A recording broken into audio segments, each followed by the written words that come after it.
What happens when you beat an ex-hitman, steal his car, and kill his dog? Violence, and lots of it.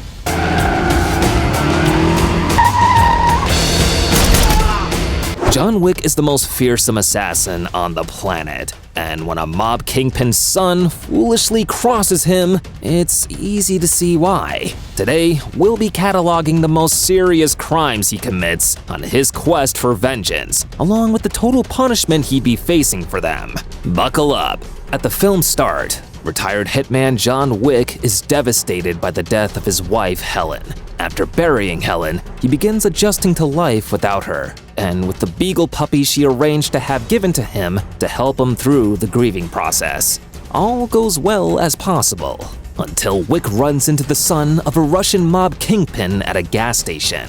Yosef tries to buy Wick's beloved Mustang, and doesn't take kindly to being rebuffed. He arrives at Wick's house with his cronies later that night, beats him, kills the dog, and drives the car to a chop shop. It's there that Yosef first realizes he's made a big mistake.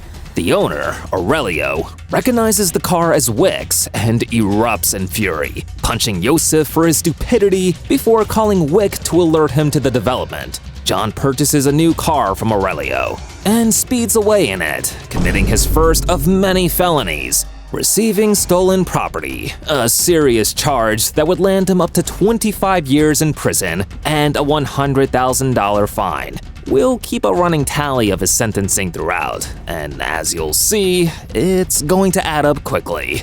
Meanwhile, Yosef is getting punched again, this time by his father, Vigo, a notorious Russian crime boss. He regales Yosef with Wick's violent history, culminating with a chilling promise. John will come for Yosef, and there's nothing he can do about it.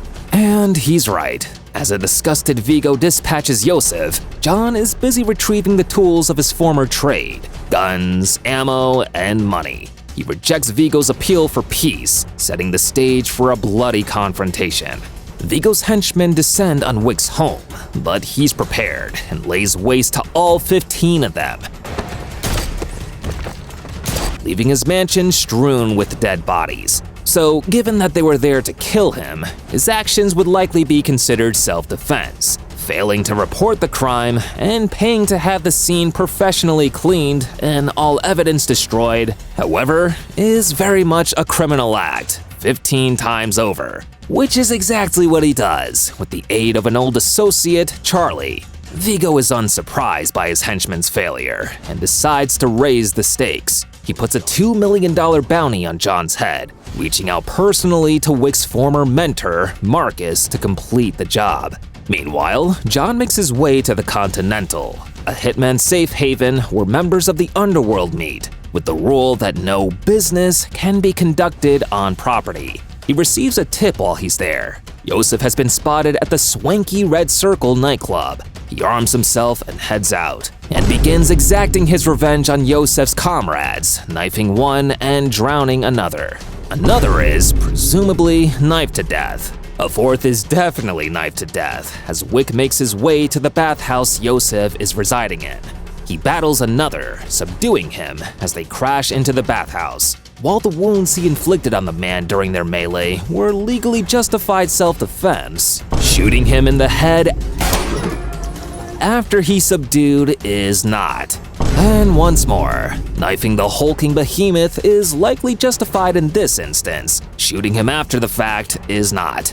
Yosef flees the bathhouse, John blasting away behind him. In a rare series of misfires, his bullets never find their way home, earning him an attempted murder charge to go with his 6 murder charges. Now for those keeping track at home, he's up to 6 life sentences, plus 175 years behind bars and $250,000 in fines. Think he's going to slow down?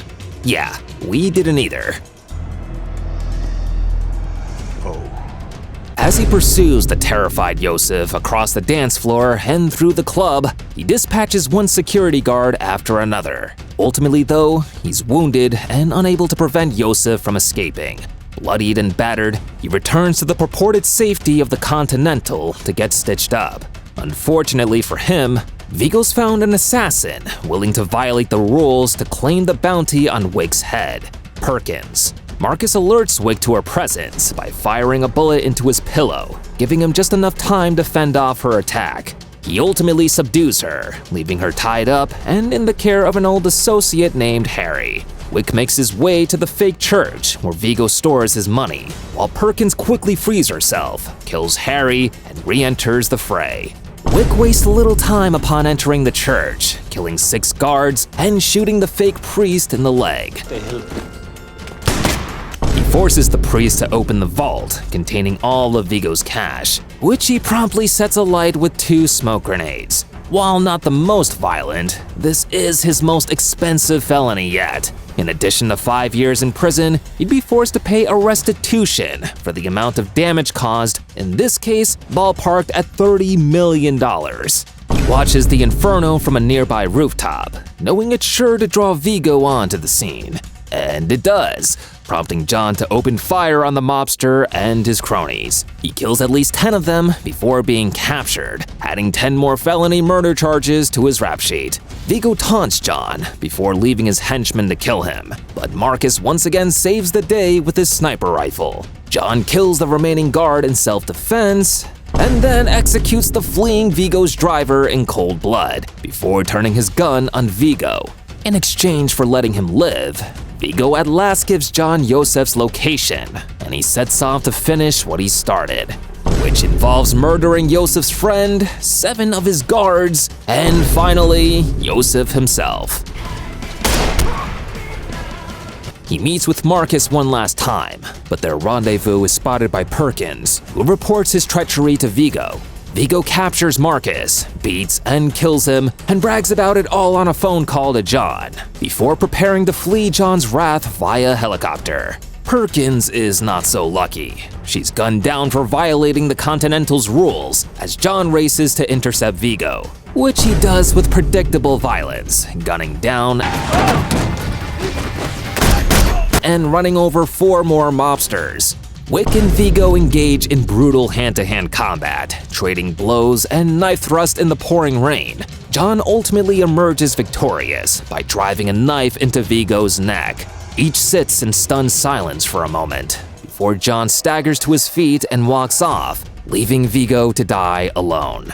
John crashes his car and collapses from his wounds, seemingly on the verge of death. But as it turns out, he's got 2 more crimes in him: breaking into an animal shelter and stealing a pit bull slated to be euthanized. At film's end, John has a new dog, a new lease on life, and an astronomical number of charges to answer for, carrying total estimated penalties of 65 life sentences, plus 225 years in prison, and $30,262,000 in fines. Does the punishment fit the crime, or do the extenuating circumstances justify some leniency in his sentencing? Let us know in the comments, and be sure to like, share, and subscribe for more detailed analysis of the big screen's biggest criminals. Failure to like, share, and subscribe is punishable by a fine of $10,000 and up to 10 years in prison. You working again? No, just sorting some stuff out.